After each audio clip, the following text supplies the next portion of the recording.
نصیبانی و محترم فضیلت الشیخ جناب صدر الدین الحنفی صاحب او د دې مجلس مهمان خصوصي استاد العلماء فضیلت الشیخ مفتی عبدالحق صاحب دیگر علماء کرام مشایخ په ګڼ تعداد کې موجود دي د ټیم د کموالي د وجې نه د هغوی اسامي ترکوم د دې ټول مجلس په اجازت معزز سامعینو حضراتو علماء بیاناتو کو نور به هم کیږي اخیری شیبې دي د مجلس تنګېږئ بنا یو څو خبرې مختصر ستاسو په حضور کې عرض کوم په لږ ټیم کې چې د نورو علماو ټیم هم وننیسم کوم حدیث شریف چې ستاسو د وړاندې ما بیان رسول الله صلی الله علیه وسلم فرمای ان الله يرفع بهذا الكتاب اقواما ويدع به اخرين رب کائنات د دې کتاب په برکت سره بعض قومونو ته عزت ورکوي رفعت ورکوي فضیلت ورکوي سعادت ورکوي اوچتوالی ورکوي او رب کائنات د دې کتاب په بې حرمتۍ سره نور قومونو له ذلت ورکوي کمزوري کوي ذلیله کوي په مخ د ځمکه باندې د دې حدیث په وضاحت کې یو څو خبرې ستاسو حضور کې عرض کوم د سلیمان ابن عبدالملک دا یو گورنر د یو وخت باچا دی د عبدالملک ابن مروان زوی دی او د عمر ابن عبدالعزیز اوخی دی د یو ځل مکې معظمې ته راغی یو مسله ورته پیښه شوه چانې تپوس وکړه د دې مسلې تپوس چانه کوم یو لوی مفتی و په دې علاقه کې دلته څوک دی چا ورته وي عطا ابن ابي رباح رحمت الله علیه دغه ځای کې ناست دي د حدیثو درس کوي او د هغې نه بعد خلک د مسایلو تپوسونه کوي دی جوابونه ورکوي دا ګورنر ځان ته ډېر مغرور و دی راغی او چې کله دې مجلس ته راورسېدو کوشش یې کوو چې مخکې راشي ځکه ګورنر یم لیکن عطا ابن ابي رباح رحمت الله علیه هغه د علم بحر هغه ورته څه فرمایي اجلس خذ مکانک کښېنه په خپل ځای کې هغه خپل ځای ځان ته ونیسه تا نه چې مخکې کوم کسان راغلي هغې به تپوسونه کوي هغې ته جواب به میلاویږي تا ته به رستو نمبر درځي کله چې ستا نمبر راځي بیا به ته تپوس کې د وقت ګورنر د وقت لوی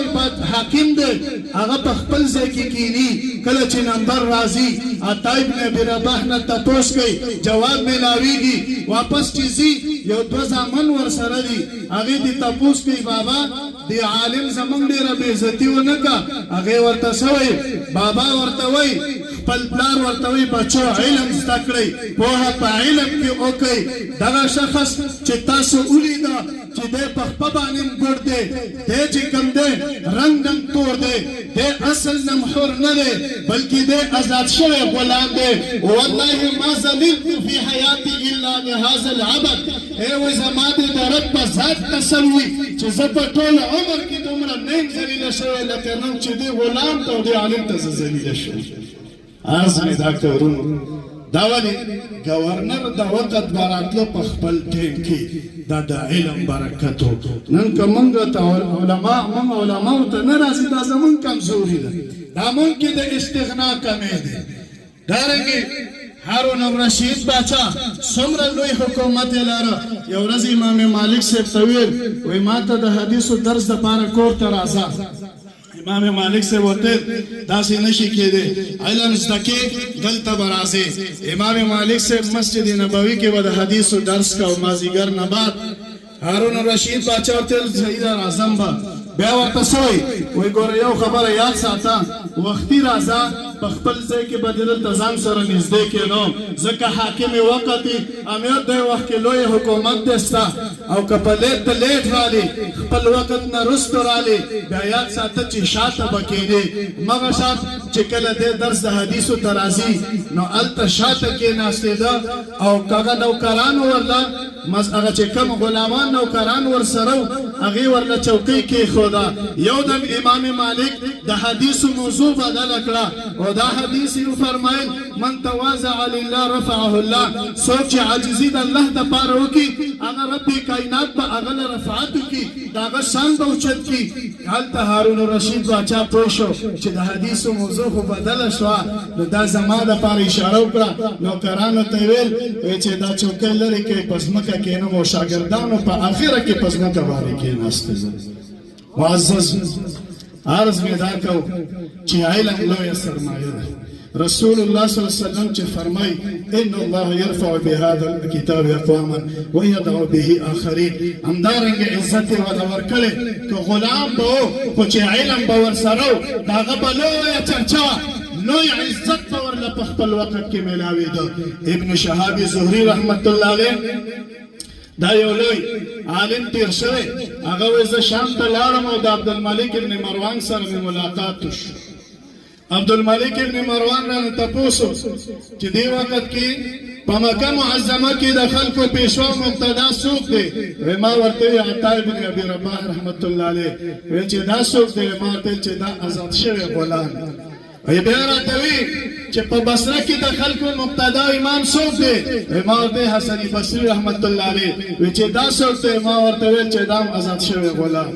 بیا وی چې دلته په کوفه کې د خلکو مقتدا مفتی څوک دی ما ورته وی حضرت حماد رحمت الله علیه دا څوک دی دا آزاد شوی غلام بیا وی په یمن کې د خلکو مقتدا څوک دی حضرت طاووس رحمت الله علیه دا څوک دی دا آزاد شوی غلام په دمشق کې د خلکو مقتدا څوک دی وی دا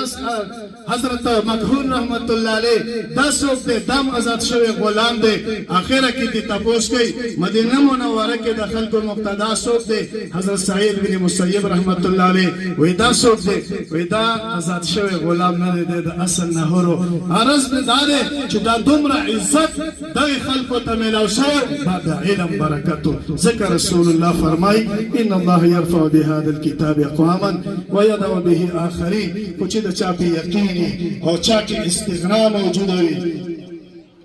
یو ځل یو باچا د خپل حکومت د وخت یو عالم ته یو پیغام ولیک او باچا څوک محمود غزنوي رحمت الله علیه او دغه وخت کې عالم څوک ابو الحسن خلقانی رحمت الله علیه پیغام ورته ولیکه چې زما دربار ته راشه کار مې دی هغه ورته ویل چې ته باچا ما سره د کار نه دلته به راځې زما لنګ یم زما د ملنګۍ جونګړې له به راسه محمود غزنوي رحمت الله علیه ورته خط ولیکه اطیعوا الله واطیعوا الرسول اولي الامر منکم اطاعت الله واطاعت الله د رسول او د عمراء حاکمانو واجب دی هغه ورته په بل طرف باندې خط کې ولیکل چې ته په دې مقصد نه رسېدلې اول اطاعت الله دی زه ورته الله د اطاعت نه نه موزګار شوی په هغې کې مشغوله یم محمود غزنوي رحمت الله علیه پوش چې بس د ده جونګړې ته راغی او چې کله راغی دی مبارک ورته اوچت نه شي لاس یې ورته داسې ورکړ تپوس یې وکړ بیان وشو ورته څه مسله ده وایي د بوتان د هندوانو یو لویه بتخانه ده یو لوی مرکز یې دی په هغې باندې حمله کول غواړو یو خپله حلقه یې ورته ورکړه چې دا وایه چې کله حمله کې 2 رکعته نفل به وکړي او بیا به دا واچوي ور باندې چې پاسېده مخخۍ کوله ابوالحسن خلقاني رحمت الله علیه ورته اوچت شي هغه داسې د لاس نه ونیو چې په دې کې څه راز چې راله مېلمه هم راته اوچت نه شوي او چې زه مو بیا راته ودرېدې و چې ته راغې ستا په سر کې د باچایۍ غرور پروت نشه وه نو ځکه درته اوچت نه شو او چې کله ما سره کېناستې تقریر در باندې اثر وکړه نو هغه نشه ختمه شوه زما غوندې یو ملنګ شوې نو بیا درته ځکه ودرېدم ملنګانو ته ودرېږم عرض مې دا که ورونو رسول الله صلی الله علیه وسلم څه فرمایي ان الله يرفع بهذا الكتاب اقواما ويضع به آخرين او دغه طالب علمانو ته دا د ورورۍ یو التماس د دې نه لرم خپل علاقې ته به ځئ خدمت به کوئ داسې یو کلي د علاقې دپاره یو رهنما جوړ شئ داسې نه چې معمولي مجبوریانو د وجې نه مشکلات وي د هغې د وجې نه تاسو نه دا لوی تکلیف او لوی ساعت دا بل طرف ته لاړ شي خپل کوشش وکړئ چې د خپل استاد په فرموداتو باندې عمل وکړئ او ټیم ډېر کم دی او خپل د عقیدې د اصلاح دپاره د عمل د اصلاح دپاره د حنفي مسلک دپاره کلکه باندې دفاع وکړئ ښه په حکمت سره او ښه په کلکه باندې ودرېږئ شهید شیخ الاسلام صاحب تلاميذه به په دوره کې 20 یا 15 کسانو خو یو د نورو علماو د شاګردانو د زلزلو جواب ویل دا چې سګور تاسو هم د هغې روحاني بچی تاسو هم د هغې دپاره صدقه جاریه جوړ شئ او خپل علاقو کې ښه په کلکه باندې خدمت وکئ څه خبرې مې وکړې زیاتې کمې شوې عفو وما علیه الا البلاغ واخر دعوانا الحمد لله رب با کوئی عشق و بازی بردنم جز غم نمی آیا دا منصوری